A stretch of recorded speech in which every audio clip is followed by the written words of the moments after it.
L'école élémentaire Batou Diarra dans la commune de Tambacounda est un des premiers établissements d'enseignement primaire du Sénégal oriental. Créé en 1918 par les colons, cet établissement se trouve aujourd'hui dans un état de vétusté et une absence de cadre d'études idéal. Ancienne école régionale, cet établissement a formé plusieurs cadres de la République, dont l'ancien ministre Sidiki Kaba et Madame Aminata Touré. En cette période de rentrée scolaire, la rédaction du groupe Adessor FM TV a jugé nécessaire de faire le tour de quelques établissements trouvés sur place. Madame Faye Ndeye Gnilane nous fait le point sur le fonctionnement de cet établissement.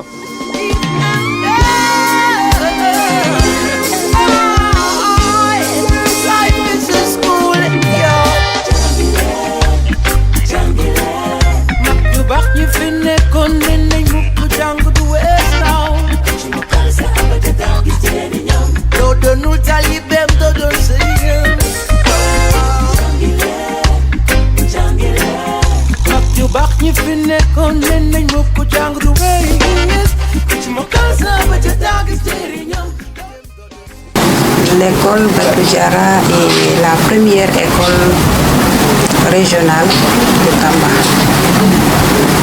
Je dirais même de la région orientale. Elle a été construite en 1918 par les Blancs. Beaucoup de directeurs se sont succédés ici. On nous disait même que les premiers cours, les premiers élèves de l'école Batou Diarra se faisaient sous l'ombre d'un grand arbre qui se tenait dans l'enceinte de l'école. Il n'y avait pas assez de classes. Ils faisaient des cours sous l'arbre d'un grand arbre qui se tenait dans l'enceinte de l'école. Beaucoup de personnalités se sont passées ici aussi pour faire leurs études.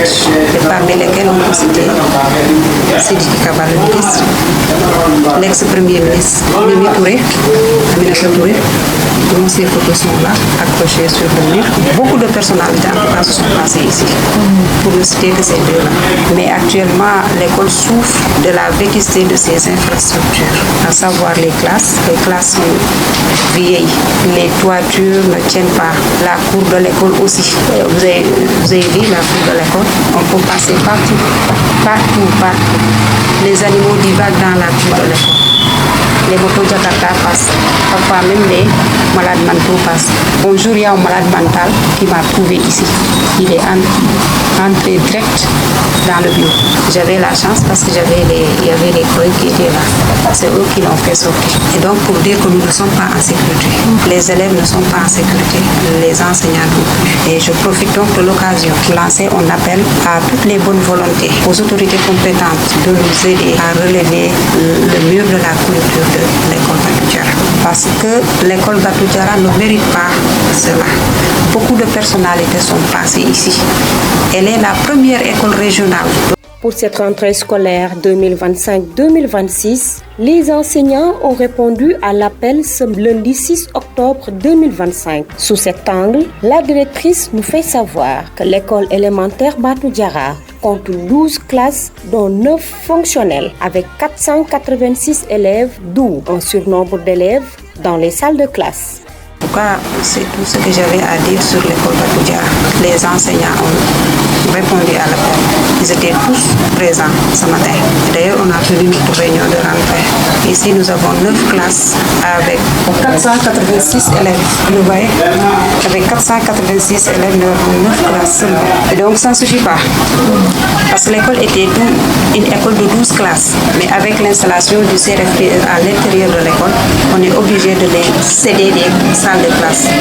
Et du coup, on fonctionne avec 9 classes. 9 classes avec 486 élèves, c'est très insuffisant. Du coup, on est obligé de fonctionner par double classe, double flux. Pour moi, on est obligé de fonctionner par double flux. Il y a 2 classes, le CI et le CP sont double flux. Déficit d'enseignants, je dirais non, on a assez d'enseignants, mais on n'a pas de suppléants. C'est moi qui supplée. Quand un enseignant est absent ou malade, c'est moi qui entre dans la classe et j'enseigne. On aimerait avoir avoir aussi un suppléant. Oui, en tout cas, l'école a été désherbée par les agents de l'ICG, mais on n'a pas désinfecté les salles de classe. Et je profite de l'occasion aussi pour remercier les agents de l'ICG.